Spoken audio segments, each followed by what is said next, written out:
0, 1. Let's get started. Hello and welcome to Beyond Top 10 Tennis. My name is Dr. Ashley Dr Berge and I'm your host. If you're not familiar with my work or would like to learn more about it, head on over to AM8 International, the first tennis lab of its kind worldwide that is centered on delivering top 10 tennis rankings and is 100% backed by science. I'm the author of 14 books behind multiple theories and have been an elite coach for over 20 years and work with athletes around the world, Europe, United States to Australia. I'm also the world's leading authority in this space, coupled with my research and my extensive coaching background, being responsible for landmark findings to deliver the next generation of play. With new foundations this season of my two latest releases are my tennis black book, Federer, Nadal, Serena, Djokovic, and my brand new release, my tennis workbook. This season is like none other before. So as always, buckle in and enjoy the ride. Welcome to another edition of Beyond Top 10 Tennis. If you've been with us for some time now, thank you so much. We would not be here without you. If you are new, I would encourage you to get started. All of those books in the background, but also one of my brand new releases, so your black book here, really sets the foundations of all the ones you see back there. And it's really a perfect place for you to start. So if you have not started yet, please do. For those of you who have, this week you're up to week 4 of block 6 there. No topic this week, so you have ample time to dive into the chapters. Depending on what level you're at will also depend on what book you are up to as well. I would love to see how everyone's going with your workbook, how you've been filling it in. It is a beauty, it is a big one. There is so much room for your notes and everything in between that you can see there. And this one's a really powerful one, very simple. It's a bit of a big one though, but it has been designed, whether it's to sit by your bedside table, to pen those notes at night time or after a session whilst you're cooling down, whether it's on the bike or elsewhere, to really write down, I think, those key learnings and what's been going on. Your black book, however, shares room for the smaller, very brief notes there, so you can transfer and work between the two. So ideally they work in tandem, but they also can be used separately as well. If you've been with us for some time now, you may have noticed a little bit of a change this week in the background. Just mixing things up, and I did say this a few weeks ago, trying to find, I think, that perfect space that allows, I think, better access for the screens that we're after as well, or for me to be able to share, I think, all of those key insights with you a little bit more easily streamlined. So we are back to WTA tours here, ATP tour is there. So again, if you've been with us for some time now, you're familiar how these screens work in tandem with one another. If you are new, it probably, if you track back to early episodes, you'll see what I'm talking about. But we've got a bit to go over this week. Last week's results, so the key events from Berlin to Nottingham, WTA tour. We've got Queen's Halle, for example, on the ATP tour. We've got some new key ranking insights that we can review this week. And I think potentially with the draw actually coming out for Wimbledon in I'll say less than 48 hours or roughly around that time. What that means is that when we go over the rankings, they'll actually be the rankings that will be used for the Wimbledon draw and the respective seedings. Obviously, we know there are a few, I will say, discrepancies there, how they do place players in not necessarily per the rankings, and Wimbledon does that a little bit differently. I'm anticipating they will do the same thing this year, for example, as well. But then we do have the 2 events kicking off this week. So Bad Homburg, Eastbourne on the women's side, and Mallorca and Eastbourne on the men's side, so ATP Tour side. So we will dive into that, and as we're going through, I will share some key insights. And also, I think what's important or worthwhile sharing is that I've actually spent at a time the last couple of weeks, and if you tuned into last week's episode, you would have seen a couple of books in the background I left there as a sneak peek with a lot of markers in there. And what I did, I spent a lot of time going through all of the analytics in those books that I'm sure you've heard me talk about. So over here, the What is Your Game Missing series, and also the 7 keys right over there. And why I'm sharing this is that it was actually very exciting, rewarding to do that, because there's probably about 80-90% of all those analytics and how it's unfolded. So we're talking about Sinner when he was ranked outside the top 10, and how I predicted with those key markers how he would obviously go on to where he is now. Swiatek as well is in there, Osaka even, throwing back the clock to other players as well. But why that's so important is that it's not just saying this player will be here. It's saying for you, so irrespective if you're currently a top 10 player or a top 500 player, doesn't matter.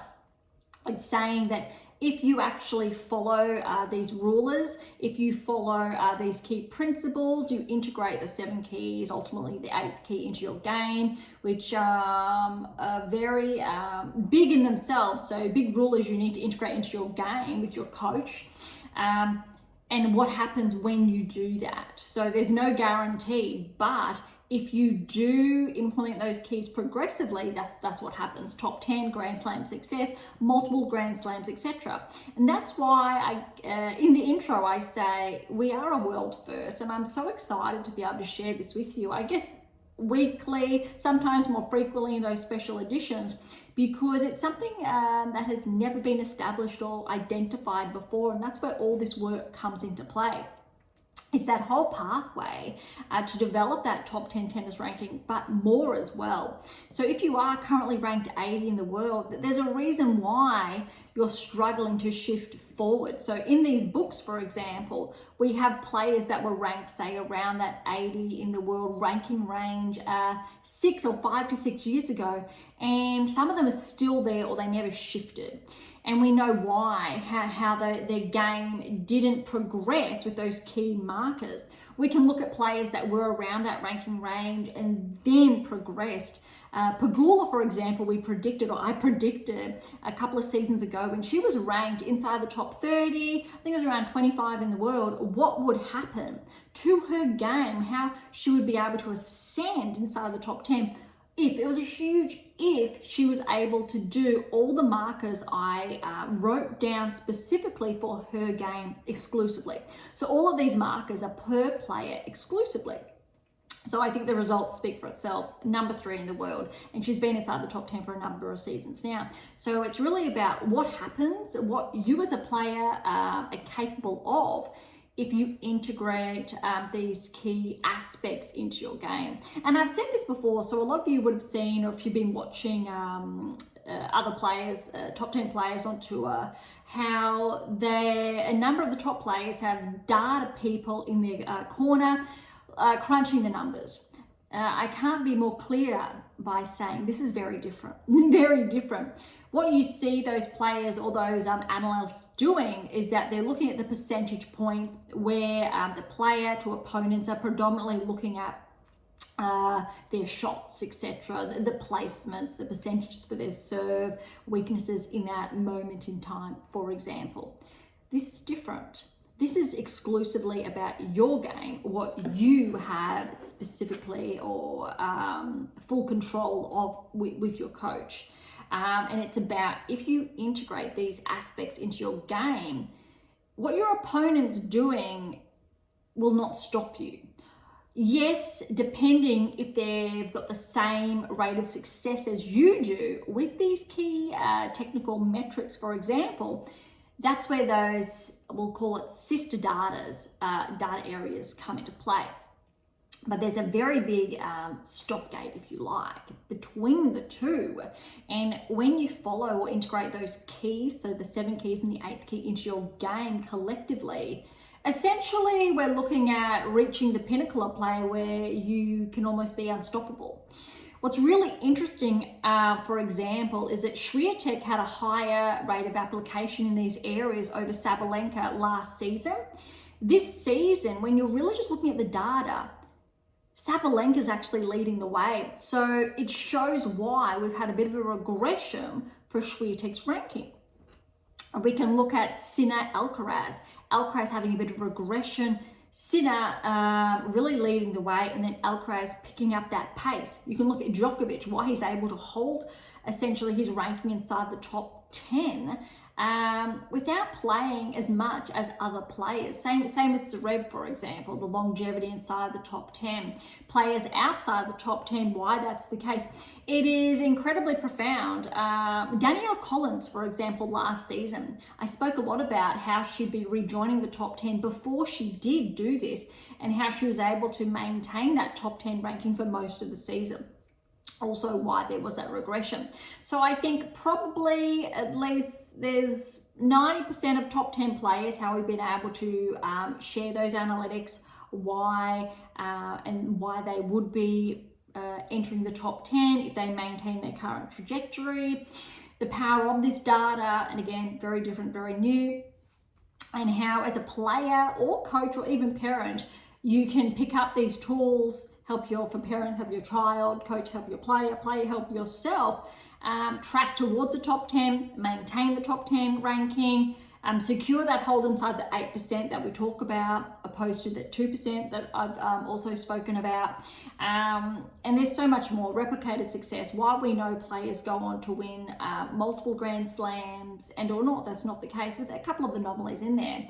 But that's why each Grand Slam season, so when it is that time, and yes, we've just basically 2 weeks out from the French Open, and Wimbledon's literally days away. They're really important markers because we use these pinnacle tournaments, so Grand Slams 4 per year, as significant markers for these metrics when you're looking at correlations, opposed to, say, Indian Wells to Miami standalone. Even though they're very big events, they do count in a manner of speaking, but we need to see if you can maintain that trajectory. And some players can, some players can't, but there are also key reasons why.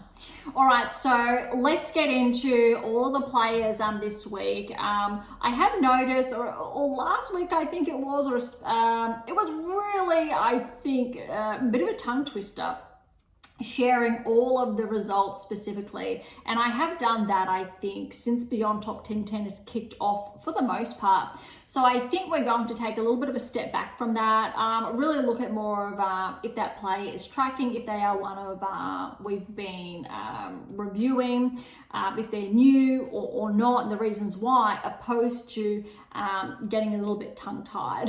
That has been happening. All right, so we'll kick off. WTA against here, over here. ATP is over there. So those obviously who are tuning into the video feed, you'll see me with those hand gestures. If not, I still try to keep things as relevant as possible. All right, so Berlin, look, we do have some surprises here to report. Is responsible for a couple of shifts in the ranking, but nothing I'll say too significant. And that said, I do believe that Rybakina did do very well from memory, because again, a little over a fortnight ago in Berlin last season. I'm just going to double check and head on back, if it lets me, to the 2024 results. So yes, last season, for example, when you're looking at the semi-final stage, you're looking at Gauff, Pegula, Azarenka, Kalinskaya, Pegula with the title. Very different this season. So keep that in mind when we review the results. So we're gonna kick off from round of 16, because last week we did look at those earlier round results, for example. All right, so kicking off round of 16 with the seeds that did have a bye. We had Sabalenka over Massarova, straight sets. However, noteworthy is that second set did go a very tight tiebreak, 8-6 in that tiebreak. Rybakina over Siniakova, straight sets again, but again, that second set tiebreak, 7-5 to Rybakina there. Paolini Jabeur, it was almost crazy that this was a first round match for Paolini, second round for Jabeur. But Jabeur did actually upset Paolini. Jabeur's kind of been a bit on fire lately. She's been playing some exceptional tennis. We know she's been a Wimbledon finalist before, but obviously Paolini was Wimbledon finalist last year. 1-3, that scoreline was pretty convincing. So this week's tournament, we'll have a look at that and how those players respectively have held up, because I also think that's noteworthy. Keep in mind though, with this result, Jabeur may shift a little bit in the rankings, but I also believe Paolini hasn't, she's actually improved as well. All right, Vondrousova over Schneider here. This was a very good win for Vondrousova. We know how well Schneider's been playing. Not as well, I would say, at the Grand Slam level as predicted this season. Hasn't really lifted from where she was last season. She's holding on to that solid top 15 ranking, around that 12, 13 in the world, making those shifts there. Not quite that level of play to shift it into the top 10, not yet when you're having these early round results. In all fairness, Vondrousova grass, we know she's won Wimbledon before, really finding momentum again in her game. She's struggled with a number of injuries, probably in most recent seasons as well as this season. Huge rankings regression, but that does not correlate with her level of play in any way, shape or form. So it is a bit of an anomaly in that respect. So that was a 3-setter there. Anisimova did get that win over Fretch, strong 3-setter there. I think Fretch is going to be maybe underrated come Wimbledon, because pushing Anisimova, who is in red hot form, to 3 is a very good indicator. Upset here, Samsonova over Pegula. And we've just shared that Pegula is the defending champion. Losing first round, but also note when we do review the rankings that she's still firmly at 3 in the world. So that has not really shifted. Doesn't necessarily correlate, but let's see how Pegula goes out, obviously at Wimbledon. I'm looking forward to, again, those key Grand Slam metrics are very, very pivotal, setting that player up. Obviously, falling early here is not the best sign, but let's see if she's in action again this week and if we can get some more markers there. Right, Badosa got the win over Navarro. This was very impressive. What's really noteworthy is Badosa was 10 in the rankings and Navarro 9. They've switched places this week. So this was neck and neck. I think a very tough first round match. Look, first one set went to a tie break, 6-3 in the second. Gauff over Wang. That actually wasn't the case. Wang, oopsies here, Wang upset Gauff is what I meant to say. And look, 3-3. Not convincing, because again, really potentially there's only a break of serve per set. Whether that was the case or not, I'm not too sure. But Wang, I think, look, she's already a top 50 player. She's 23 years of age. Yes, because of her result here, she has progressed up the rankings. It was great. But that said, I think she's been underrated for some time now, purely because she hasn't had those deeper results at the Grand Slam level consistently, like her, I'll say, countrywoman Zheng has obviously done. Really, I think that blew up in a good way last season. So I also think Wang potentially one to keep an eye on for the second half of the season, because we're essentially, Wimbledon really marks the second half of the season. So that is going to be quite interesting to see if there is some tracking over the next couple of months. All right, that wraps up all the round of 16 results. Quarterfinals, Sabalenka Rybakina. Sabalenka got the win here, but this is really important. To me, this shows Rybakina is going to be dangerous. We know Rybakina has won Wimbledon again as well. Look at this scoreline. 7-6, 8-6. 3-6, 7-6, 8-6 again. That's neck and neck. Essentially, there's just a break of serve in that second set. That's a very, very positive indicator, I'm going to say, for both of those players, but more so Rybakina with how she's been playing. Sabalenka, yes, on those cutthroat points, but we also saw how well Sabalenka played in those tough pressure points, if you like, against Swiatek at the French. All right, Vondrousova and Jabeur. Look, Jabeur's obviously was probably the favoured player with how well she's been playing, but Vondrousova, she's just finding that form, rewinding back to 2-3 seasons ago when she was playing some of her best tennis, 6-4, 6-1. Huge. Samsonova has upset Anisimova. That's actually a big upset, I'm going to call it, 6-1, 6-1. Anisimova, I'm going to say she's had a big couple of weeks, but this was very good for Samsonova. I'm curious to see how well Samsonova does track and potentially she does secure that round of 16 berth at the championships.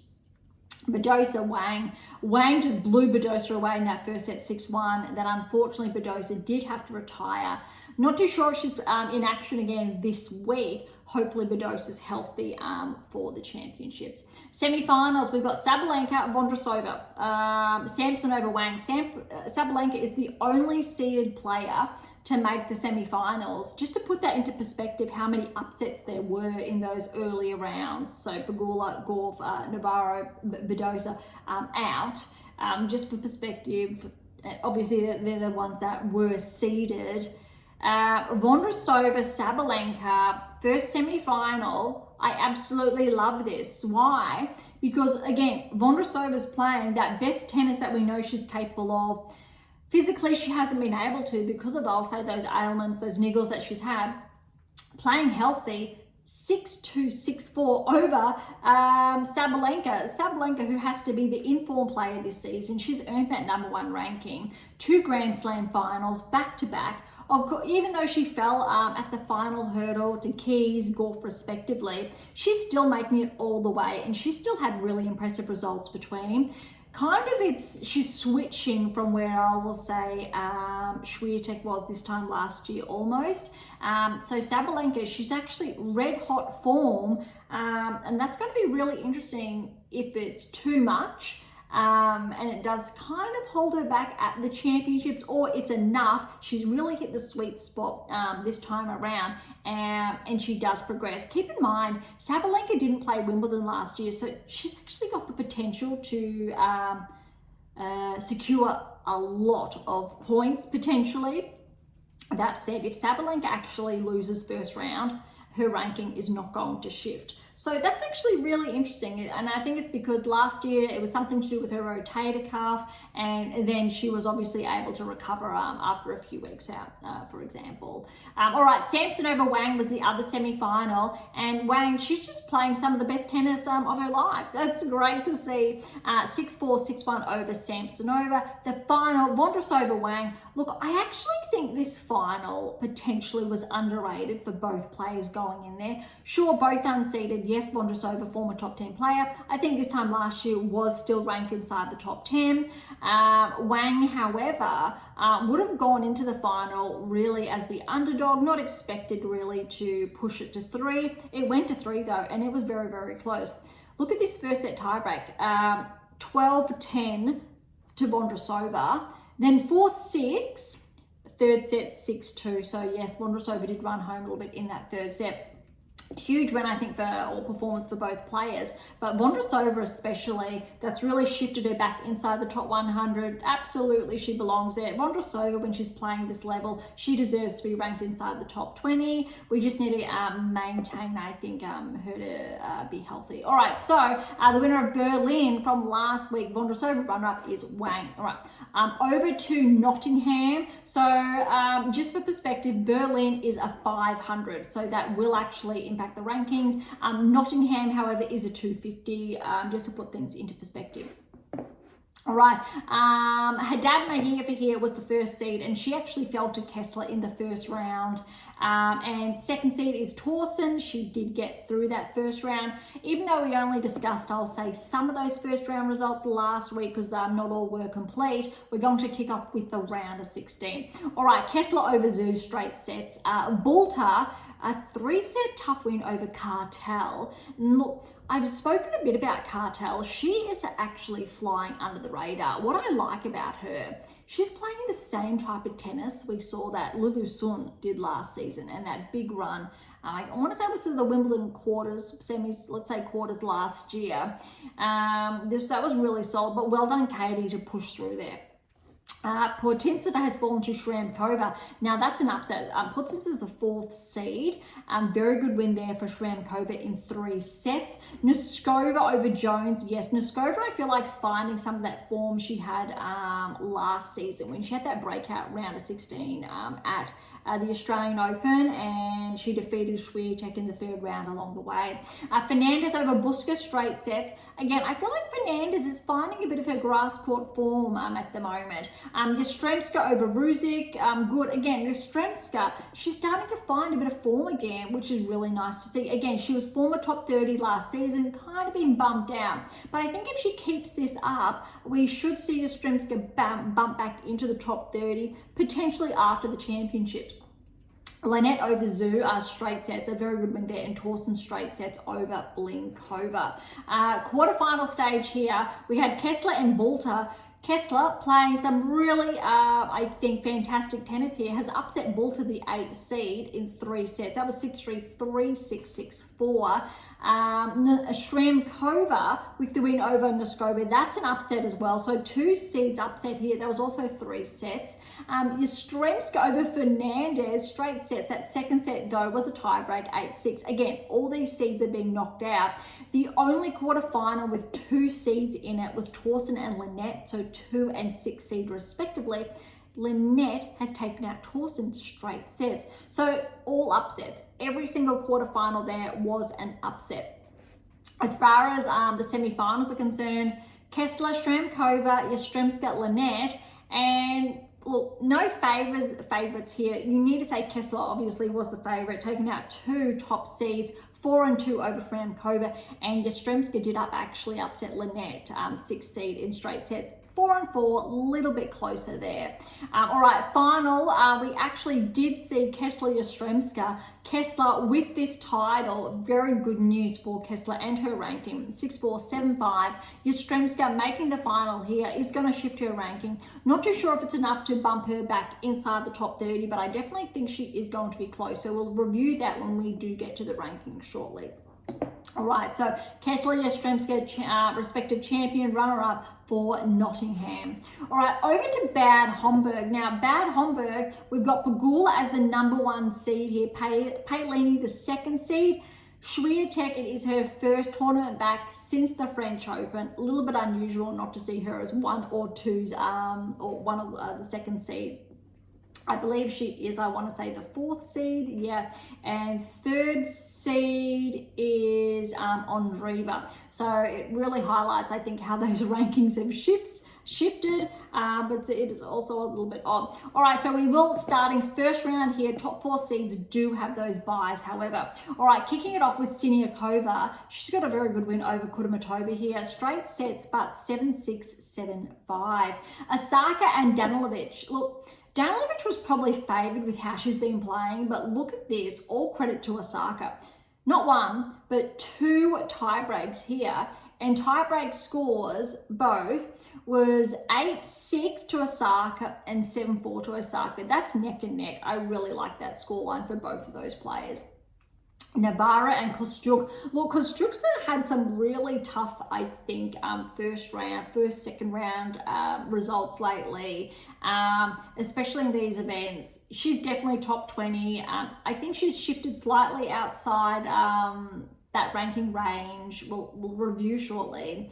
But Navarro, I think this was a good one because especially after the French, not really living up to those expectations. I believed Emma made the quarterfinals, I want to say, at Wimbledon last year. So she's got a number of points to defend on the grass. And I feel like this is a good match for her, but definitely not easy.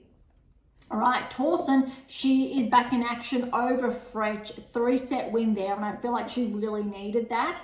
And I think she's been tracking this season. I think give Torsten another 2 seasons and potentially top 10. She is one of those younger up-and-coming players. Noskova, good win over Tomljanovic, straight sets. Schneider and Vekic meeting in the first round. They met in last year's final. Just for perspective, Schneider's a seeded, Vekic is not. But remember Vekic's huge run at Wimbledon last year. I believe it was the semi-finals, and that was a huge cutthroat match. I believe it was over or between Paolini, who just scraped through, just from memory. I think I'm right, but I could be wrong. So flagging that. But Schneider actually fell, so Vekic got the win here, 6-3, 6-3. Alexandrova, good win over Benchik. I feel like Benchik's level slightly dropped the last couple of weeks. Let's see if it's going to pick back up for Wimbledon or it settles back down and then she peaks again for the hard court season, obviously. Really just around the corner once the championships have been finalised. Putintseva Sakkari, look, there was a bit of noise around here. Maybe a little bit of not the best sportsmanship going on, but Sakkari, she actually managed to get through over Putintseva. Obviously, Putintseva would have been the favourite player, but well done to Maria. 7-5, 7-6, 8-6 in that tie break there. Understandably, probably both players. There's a bit of a heated discussion there. And with that, I would say that final or that tie break, that's a tough one. Azarenka, good one over Seidman, 2-2. Curious to see if Azarenka finds some form on the grass again. We've got Svitolina over Mertens, straight sets. It's great to see how versatile I think Svitolina's game is. And remember, she had a really good run at Wimbledon last year as well. Haddad Maguire over Kruger, straight sets. Fernandez, straight sets over Maria. So remember, it was actually 2 weeks ago now, Maria actually won the Queen's Championship. Bit of, I'll say, a downer, falling in the first round to Fernandez, but she's just gone from such a huge high. Let's see if she peaks again for Wimbledon. All right, that's all first round matches. Round of 16, we have the seeds in action. Pegula getting through over Siniakova, 2-3. Navarro, very, very good win over Osaka, 6-4, 6-4. Look, I'm sure Osaka's a bit disappointed in that, but I'm going to say that's a good result there. All right, we've only got some of the round of 16s done, so we will see Andreeva and Tauson face off, Noskova Vekic, Alexandrova and Sakkari. The winner of that match we'll touch on shortly because they're going to play the winner of this one, Swiatek and Azarenka. Swiatek again, first match back on the grass, 6-4, 6-4 over Azarenka.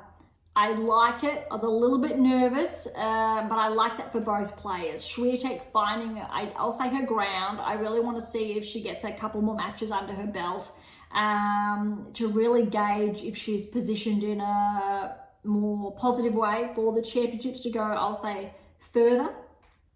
Or maybe that's not the case yet this season. Azarenka, though, to be able to hold the line 4-4 with Swiatek, I like that. Yes, she's probably going to have a bit of a regression in the rankings, but I think if the draw paves out for Azarenka, maybe not. She's going to need a little bit of luck here.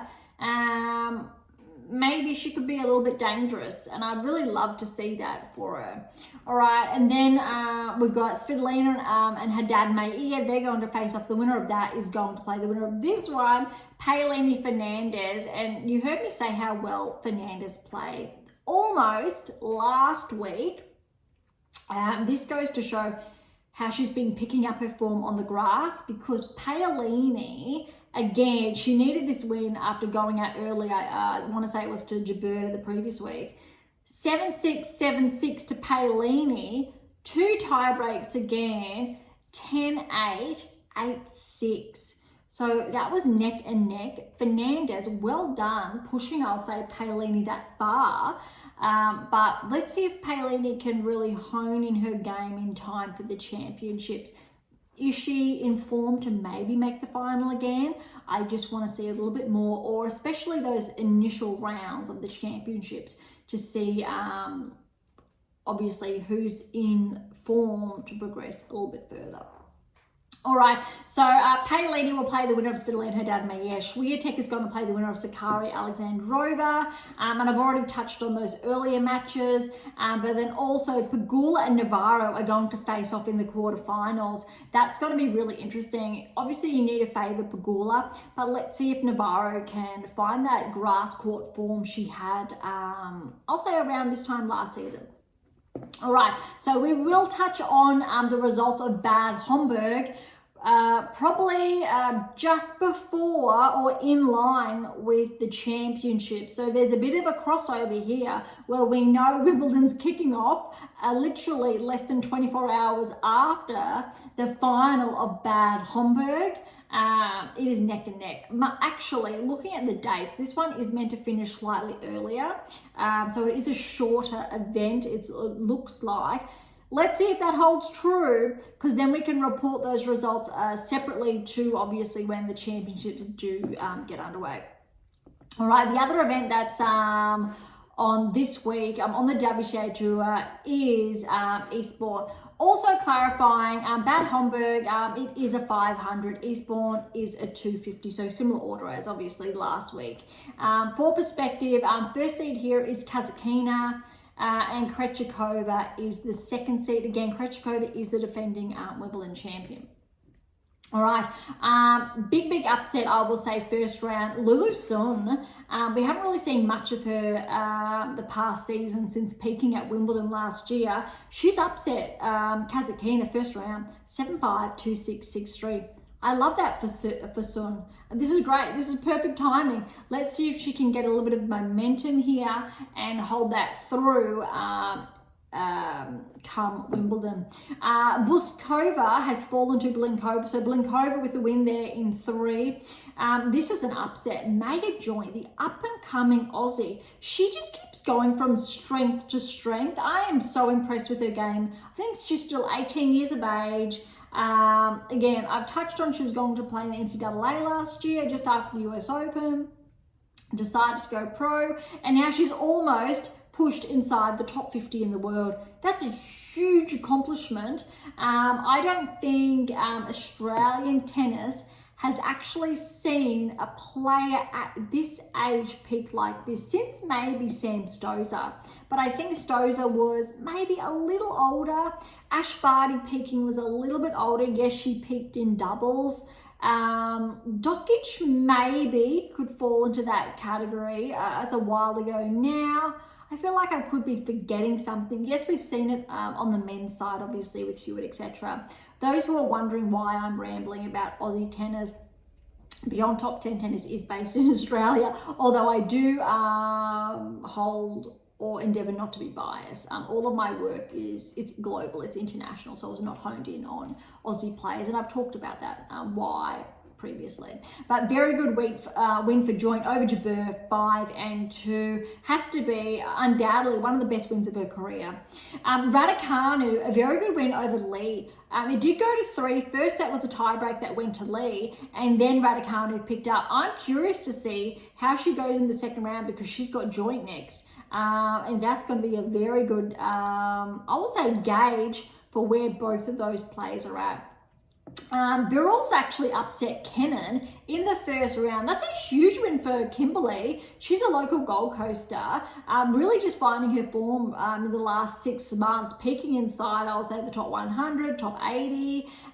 Very solid, especially Kennan's been in, I'll say, some good form. 6-4, 6-4 there. That's a very good win. Pavlyuchenkova got through over Tomova. Look at this scoreline. 6-1, 6-7, 5-7, 7-6, 9-7, neck and neck. Really happy for Pavlyuchenkova because she's kind of fallen off form. She's been a bit unwell, but that's a solid result. She will have Birrell next round. That'll also be quite interesting. All right, Rakhimova over Kokireto, 3 sets there. Stearns, good win over Zhu, straight sets. This is a bit disappointing because Yastremska had Lynette, the 5th seed. Yastremska keeping that form from last week, but unfortunately Lynette did have to retire. Yastremska was up 4-2 in the second. Hopefully Lynette's good or healthy for Wimbledon. Jones, I'm going to say that's an upset over Minen, straight sets there. Iala, I'm actually going to call this an upset as well over Bronzetti, 0-1. Great to see Iala, I'll say, transition between hard, we've seen her, clay, and now the grass. We know she's obviously that up-and-comer, caught our attention when she got that win over Swiatek around in March. Hasn't really been tracking, but still noteworthy to keep an eye on her. Look at this, Ostapenko got that win over Cartel. 2 tight sets there, but Halle has Ostapenko in the round of 16, so the next round. And I think that'll be a good gauge to see how she's been playing. Shmankova over Christian, straight sets. Gracheva over Osorio, 3 tight sets there. Berge over Uchijama, straight sets there. That's an upset. I'm going to say Uchijama was favoured there. And Krejcikova scraped through over Dart. Very big rankings difference between these 2 players. I believe Dart would have had to qualify here, I think. But this has to be, I think, Krejcikova's first or second win on the grass. And I think much needed. It'll be very interesting to see how Barbara plays, or again, the following matches, how well she does, to see if she's in form or finds that form again that took her all the way to, I think, the Wimbledon title last season. 6-3, 6-7, that was 4-7, 7-5. All right, so that is those earlier rounds, or the first rounds for Eastbourne. We will revisit that again prior to all the later rounds before the championships then kick off or are underway. All right, let's have a look at the rankings. We do have some big movers this week, as I did share in Vondrasova. We'll focus on really just predominantly the bigger movers. We won't really touch on the smaller movers, but there is a lot of movement on tour this week, and that's probably really important to know. Ironically, firm at 100, so no changes since this time last week, is Sierra, 21-year-old from Argentina. She's holding steady at 100. But Masarova, welcome to the top 100. I'm going to say potentially her first time in. 13-point progression to 99 in the world. Always love to see that. All right, a lot of movement, a lot of 1s or 2s happening. Ruzic, 7-point progression up to 91 in the world. Sonmez, 6-point regression to 88. Again, a lot of movement. Noteworthy, we've got Sakari just at 1, but she's steady at 85 there. Perez, she's actually back 6 to 84. A lot of movement again. Tomljanovic, a 14-point regression to 80 in the world. Siniakova's back 4 to 78. A lot of small again, a lot of movement. Aran goes up 5 to 76 in the world. Bonda's back 6 to 75. Yala's up 3 to 74. And Vondrasova, 91-point progression to 73 in the world. I think what a lot of people tend to forget is Vondrasova, she's only 25 years of age. Just to put that into perspective, a year older than Swiatek, 2 years younger, I believe, than Sabalenka, and she's already got a Grand Slam to her name, and she's dealt with a lot of injuries. So she's definitely more than capable of collecting another slam should she find that form again. Zarazua's up 4 to 71. Again, a lot of small movers in this ranking range, up to 1, back 1 or 2. Pretty steady, no big jumps. Park, so Alicia Park, she's had 11-point regression to 58 this week. Again, small movement, so nothing big that we're seeing. Collins, she's holding steady really. She's up 1 to 52. Again, this time last season, she would have been top 10 for perspective. Again, small movements happening. Yastremska, so she's up 4, so a 4-point progression to 42 in the world. Bulta's back to 41. I think she was, and look, Kalinskaya has actually had a 12-point regression to 40. What's noteworthy is that this time last year, she was inside the top 20 or inside the top 15 predominantly. Raducanu's back 2, but still at 38, and Benchik's just in front of her, back 2 at 37. We've got Putintseva, so she's actually been bumped outside of the top 30. A 7-point regression to 34 in the world, which means Putintseva will not be seeded for Wimbledon, it doesn't look like, providing, I'll say, all players ahead of her do not withdraw, which there probably will be one or two that do at this stage, I believe. But if Potentiva is not seeded, she actually would be a dangerous, I will say, contender in those first, second rounds. Wang, courtesy of her finalist result last week, 16-point progression to 33 in the world. She maybe might scrape in as a seed. Very big maybe there, depending obviously for both those players, how the draw plays out. Kessler, courtesy of her tournament or her title win last week, she's up 10 points to 32 in the world. That's a very good progression, so she will make the cut as a seeded player. That's great. All right, top 30s, a lot of small movement happening here. Lynette's up 4 to 27. Everyone else is relatively steady. Look, inside 26 onwards, not much movement until we're seeing 20 and 19. Ostapenko back 1, Samsonova's up 1. So again, not much movement like we saw in all other rankings, I will say, outside predominantly the top 25.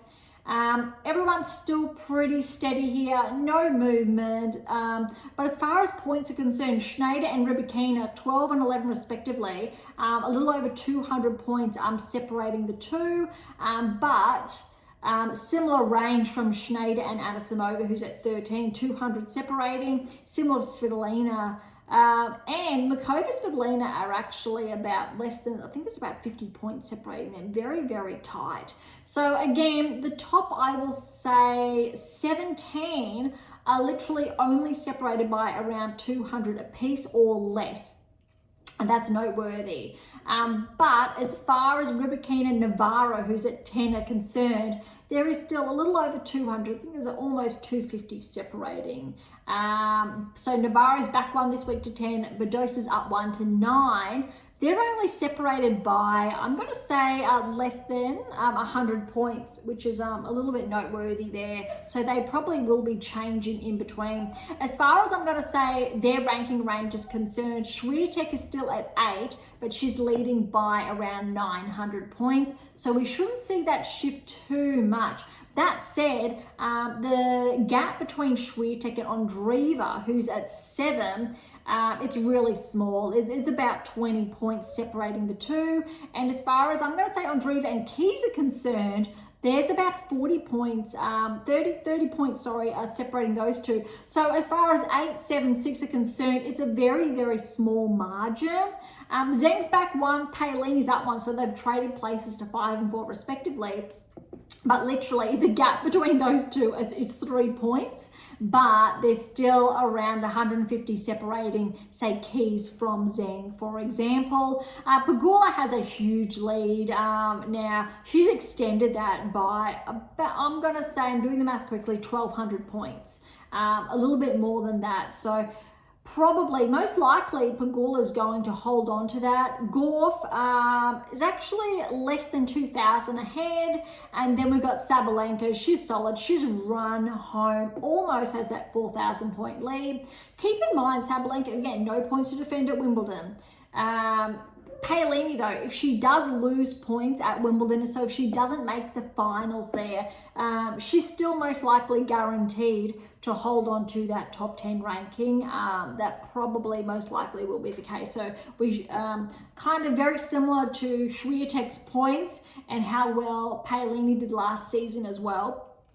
We probably will see a bit of a shift going on in, I'll say, this time in 3 weeks when we review, I think, what's been happening there. But these look like our firm seeds that will be underway. It'll be interesting to see how the draw does play out. But because Swiatek has bumped back to 8, that means we will potentially see from the quarterfinals, not the semifinals like the French, from the quarterfinals onwards, Swiatek bumping into Paolini, Pegula, Gauff, or Sabalenka, and that is going to be tough.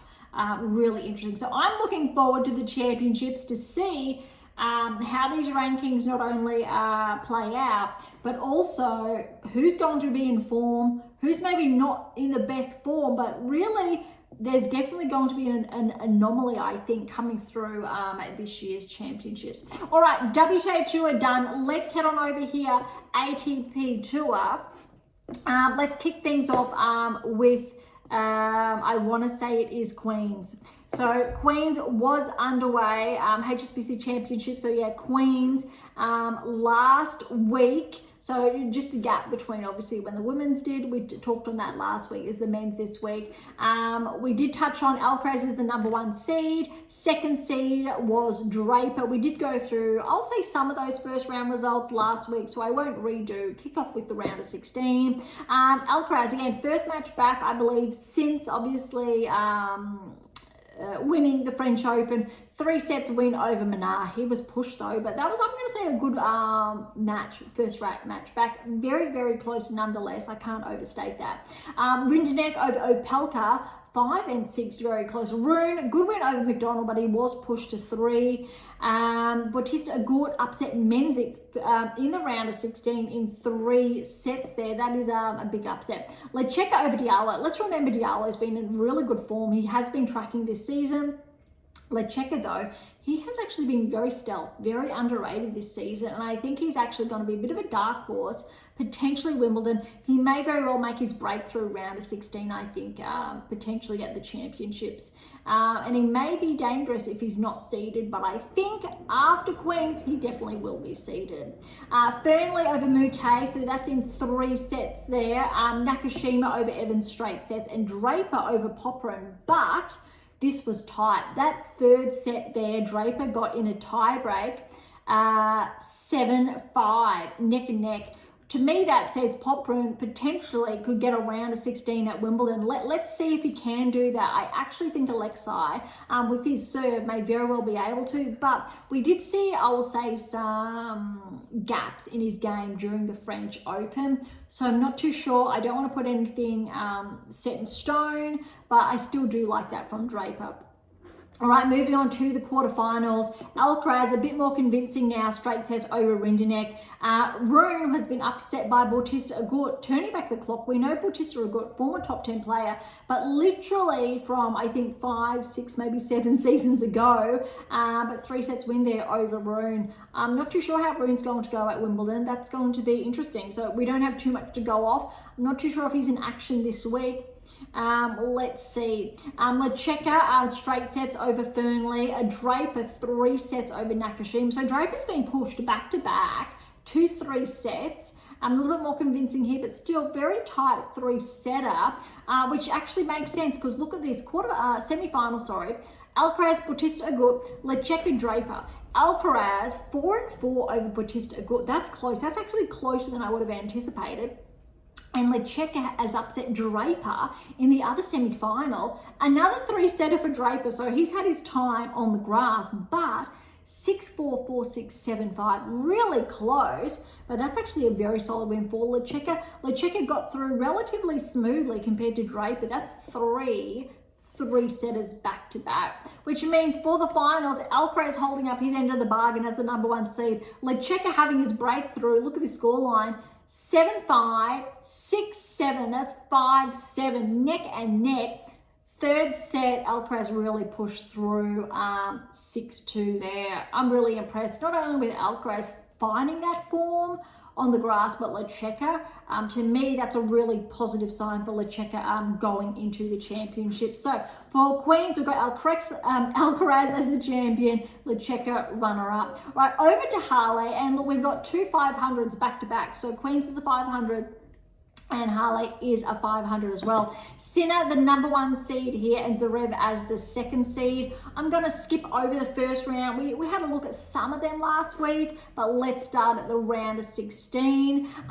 Sinner and Bublik. So this is a repeat of, what was it? I want to say the semi-finals. Could have been the quarters. Well, let's say the semi-finals of the French Open. Would you believe Bublik actually got his revenge? So Sinner, he got through, no bias here, which I think is good for the top seeds to get more of those, more matches under their belt. But Bublik upset Sinner, 3-6, 6-3, 6-4. What I like about that is that it went to 3 sets. Sinner still got some matches there, but what this actually shows, Bublik, he's dangerous on grass. Didn't really know he was dangerous on the clay, but we know that now.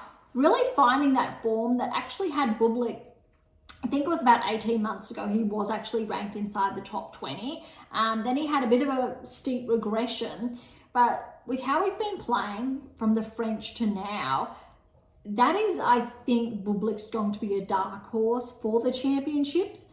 I think, fortunately for a lot of the top players, Bublik, with this result, will be seeded for the championships, and I think that's a very good aspect there, because I think Bublik is actually going to be dangerous, and we could actually see him in the round of 16 and not be that surprised if he pushes through to the quarters. That could be interesting, but we don't have too much data to go off as far as Bublik's concerned, because he hasn't really been tracking the last 12 months. Really just now he's finding that form that got him inside the top 20. So that's actually going to be quite interesting to see how that paves out. All right, Makak, straight sets over Marazin. Echeveri's upset Rublev in 3 tight sets, in all fairness. 6-3, 6-7, 7-6, and that third set tiebreak 8-6. So look, very close. Potentially would have preferred Rublev in straight sets. So I think Rublev, obviously it is correlating with him being pushed outside the top 10. But maybe with less pressure being inside the top 10, maybe we do see Rublev make some ground. Not too sure, but I still want to leave that open. Kakanakov, 3-set win over Ogor Lismay. Kakanakov, he has been tracking lately. I think it's almost expected at this stage with how well he's been playing that he does stick to a round of 16 at Wimbledon. I'm not going to be surprised if he does do that. He's definitely capable. And then let's see how the draw paves out. Michelson's upset Tsitsipas in straight sets. Tight, 7-6, 7-5. With these type of results, Tsitsipas is correlating with his current ranking. If he has a good run on the grass, maybe we could see him closer towards the top 10. A little bit unusual to see him this far away from the top 10. But with these type of results, Tsitsipas will stay around that ranking range. Medvedev straight sets over Hales. Kaboli 3 sets over Shapovalov. 2 tiebreaks here, 7-6, 4-6, 7-6, neck and neck. So well done to Shapovalov pushing, but Kaboli, a really good result there. Zverev over Sonigo, 3 sets as well. A lot of these players are being pushed. Third set there was a tiebreak, 7-2 to Zverev. All right, quarterfinals, we had Bublik upsetting Makak. Another big upset, another scalp, 7-6, 6-3. Kakanakov with a good win over Chevry, straight sets. Medvedev straight sets over Michelson, and Zverev straight sets over Kaboli, but that second set was a tiebreak, 8-6, very close there, which means as far as the semis are concerned, we've got 3 out of 4 players seeded. Bublik is the lone non-seeded player. Bublik, Kakanakov, 8th seed, Medvedev, 3rd seed, Zverev, 2nd seed. Bublik got the win over Kakanakov, 4-6, 7-6, 7-5, 6-4. Again, he's just on a roll. And then Medvedev has upset Zverev. It was really close though, in all fairness. But I think this is an exceptional result for Medvedev. He needed this one. 7-6, 7-3, 6-7, 1-7, 6-4. I like that for both players. Zverev still holding his ground, making the semis here. Really tight. Medvedev, good result, and I believe this result will get Medvedev back inside the top 10, I believe, this week. Finals, Bublik Medvedev, and I don't think anyone would have called this, but Bublik has upset Medvedev. 6-3, 7-6, 7-4 in that tiebreak. I don't think anyone would have anticipated a straight sets win here.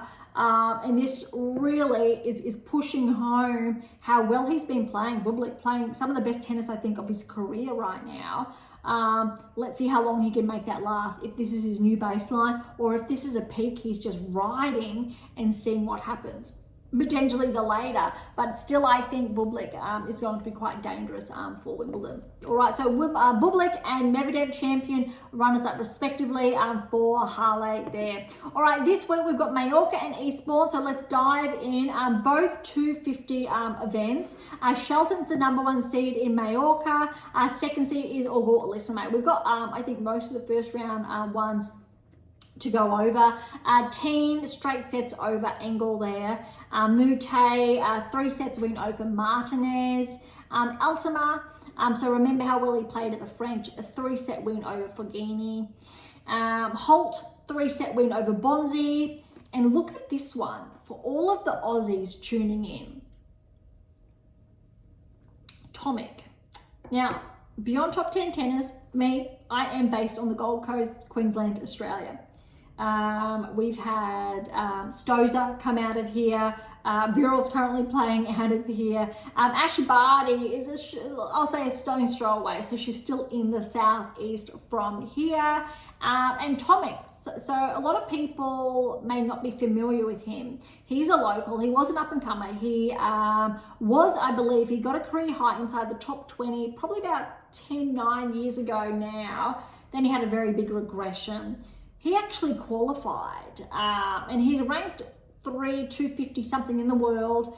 He went all the way out to 800 in the world, and now he's actually qualified and got a first round win over Rinky Hijakta, who's a top 100 player ranked. 3 sets, 3-6, 7-5, 6-2.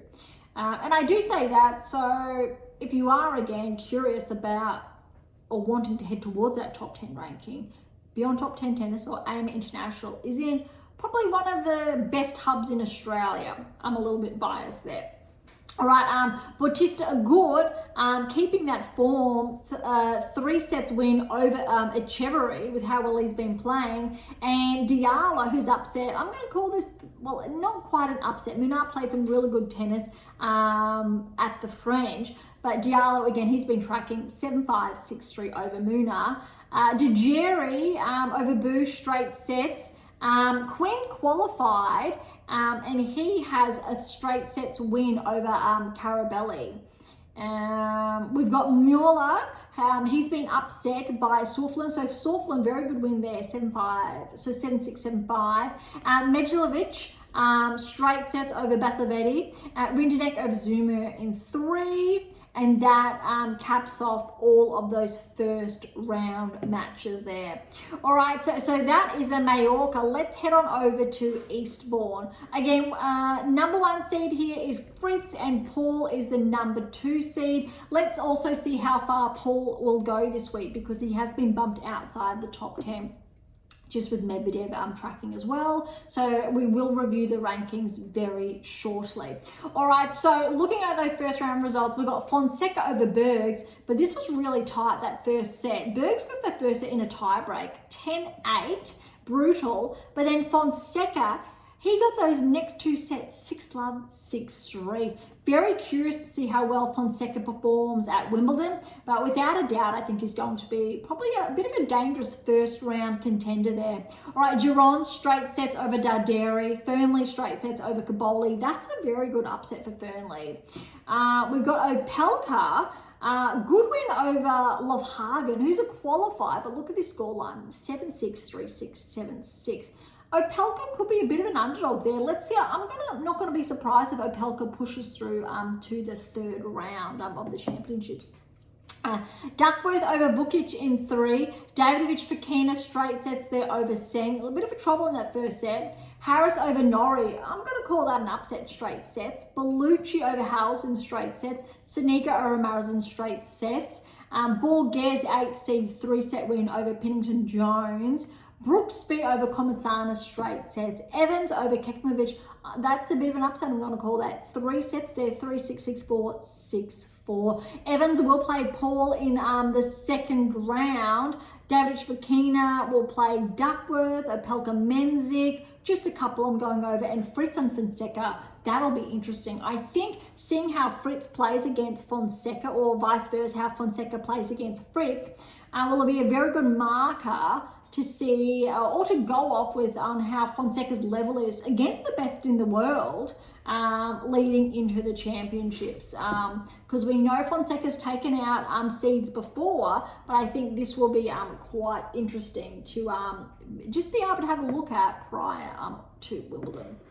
All right, so that we'll review all of these results prior again to Wimbledon, but just the first round ones have been kicked off. Let's head on over now to the rankings. A couple of changes this week, but not, I'm going to say nothing too significant other than what I've touched on a short time ago. But how about this?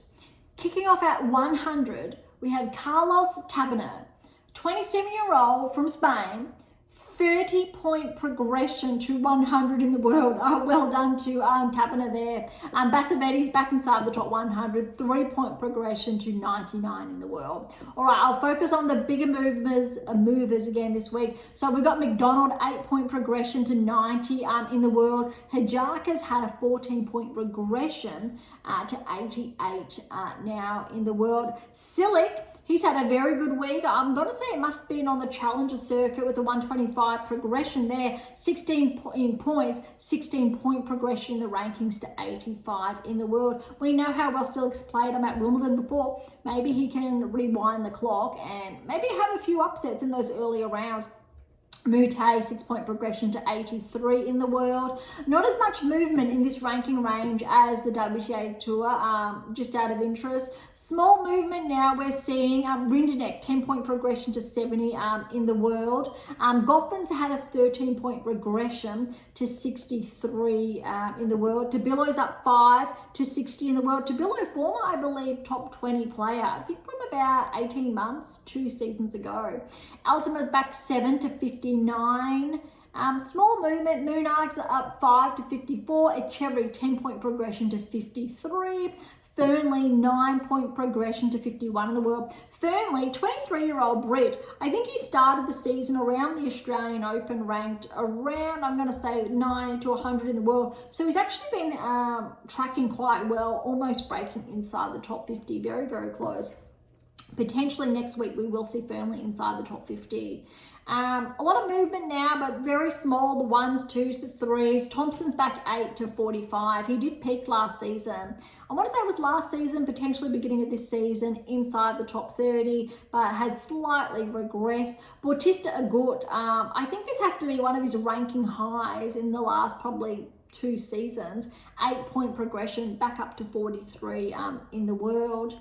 Hercax has taken another hit, a 10-point regression to 39. Curious to see how well Hercax is going to play on the grass, or if he's actually going to play. Hopefully he does and he's healthy to play, because we know his game has historically performed quite well on the grass. We know he really broke onto the scene with that win over Federer. I think it was around a 16 from memory a number of seasons ago. Well, it's a while back now. But it'd be great to see Hercax back inside, I'd say the top 20, because we know this time last year he was inside the top 10 and he has taken a bit of a hit. Bit of movement now, but again, nothing substantial. Quarter's back 5 to 31. Quarter was actually on the brink of potentially crossing into the top 20, but that wasn't to be, so he's back outside the top 30 now just. Bublik, 15-point progression to 30 in the world. That's what everyone wants to hear. So Bublik will be seeded for the championships. I think that's a really important one. So he will not bump into any seeded player until the 3rd round. And I think he actually could be a bit dangerous. So that's going to be interesting to see whose half of the draw, whose quarter Bublik does fall on. Shapovalov's up 2 to 29, so he will be seeded. That's, I think, great for Dennis. Former top 10 player as well.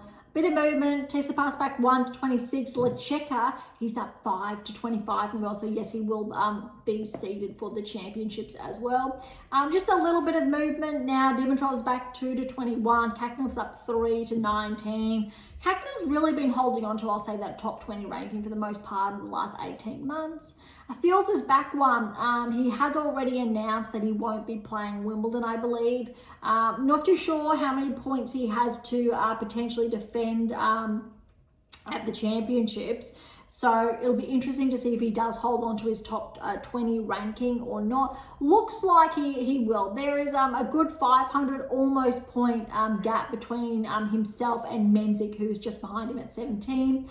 Rudd's up 1 to 15. And look, Paul's, he's had a bit of a hit, so a 5-point regression this week. So he's bounced out of the top 10 to 5, or 5-point regression to 13 in the world. Tiafoe's up 1, hasn't even been playing, so 12. Alex again's up 1, or Diminor to 11. Separation though between himself and Shelton, it's actually grown to almost 100. I think there's about 95 points separating de Minaur from Shelton. We know with the championships that could change just like that. Top 10's pretty steady. Shelton's firm at 10. Like I've just said, Medvedev back inside the top 100 at 9, top 10. Top 10. I got getting a little bit excited. So he's back inside the top 10 to 9 in the world. Brune's actually up 1 to 8 in the world. So that's a bit interesting. If he holds that seed for the championship, his draw potentially will favour him to make the quarters. That'll be interesting. It could be a very big breakthrough for Rune. There's about a little over 100 separating Medvedev and Rune. Mazzetti has a bit more of a gap. Even though he lost a chunk of points the past week, he's still 600 points ahead of Rune at 7 in the world. Djokovic then, he's back 1 at 6, but still a bit of a gap. So there's around 500, a bit less between himself and Mazzetti. Fritz is back 1 to 5 because Draper is up 2 to 4 in the world. Draper and Fritz, however, are separated by 15 points. It is that close. Kind of like Paolini and Zhang. Similar ranking range, actually identical to a WTA Tour. So that's a little bit interesting. But again, really the top 3 have separated themselves similar to the WTA Tour as far as points are concerned. Sinner, even though he's dropped points, Alcaraz is gaining. How's this? A little over 1,000 points are separating Alcaraz and Sinner. That said, Alcaraz does have points to defend at Wimbledon. Zverev's obviously behind. That gap is growing, 3,000-ish almost points there. That's actually very, very steep. But that's interesting. Sinner doesn't have as many points. I'm not too sure. Something tells me Sinner didn't play Wimbledon last season, but maybe he did. I feel like he did. It was Sabalenka who didn't. But Alcaraz has more points to lose in this respect than Sinner. So that's actually quite interesting there. If Sinner performs quite well, he could extend that lead. And again, it doesn't look like the margin's going to change much unless Draper, say, wins the championships. And that would be huge, obviously, for UK tennis or for British tennis. He probably will stay firm at 4 there, or he won't break into the top 3 is what I mean to say. Similar, obviously, Fritz, Djokovic, anything can happen, I think there. Djokovic may lose some points. We know he made it to the final last year, but even if he does, Djokovic will still, he's firmly going to hold on to his top 10 ranking either way. So that is, I think, all the rankings done. WTA Tour, ATP Tour. I'm very curious to see how this week paves out the later rounds of both 2 events on the respective tours to see if which players are going to go into Wimbledon slightly peaking or not. But again, when the Wimbledon draw comes out, all these events have closed off and we just have Wimbledon to focus on. We'll be able to, I think, review what's been happening in the last couple of days, have a bit of a closer look then at the draw, and then 2025 Wimbledon Champions will be kicking off, and I hope you're just as excited as I am. All right, that's it for today's episode. Thank you so much for listening. To grab your copy of my brand new release, my tennis workbook, or my December release, my tennis black book, Federer, Nadal, Serena, Djokovic, head on over to AM8 International, Amazon, so irrespective where you're based in the world. For any comments or questions, head to AM8 or topic thread, or leave comments directly on YouTube or Spotify. To interact with Beyond Top 10 Tennis, catch up on our blogs or sign up to my newsletter. All links are in the episode notes, as well as how to access Pink Octopus books to Spruik. And if you enjoyed today's episode, please subscribe, like, share, and all of the above. Beyond Top 10 Tennis exists for you, so please consider sharing us near and far. And if you're serious about heading towards a top 10 ranking, or want to know what your game specifically is missing to secure that maiden Grand Slam, don't be shy, come and say hi. Okay. On that note, thank you so much for listening. I am so incredibly grateful. I'm your host, Dr. Ashley Morgan Berge, and this is Beyond Top 10 Tennis, and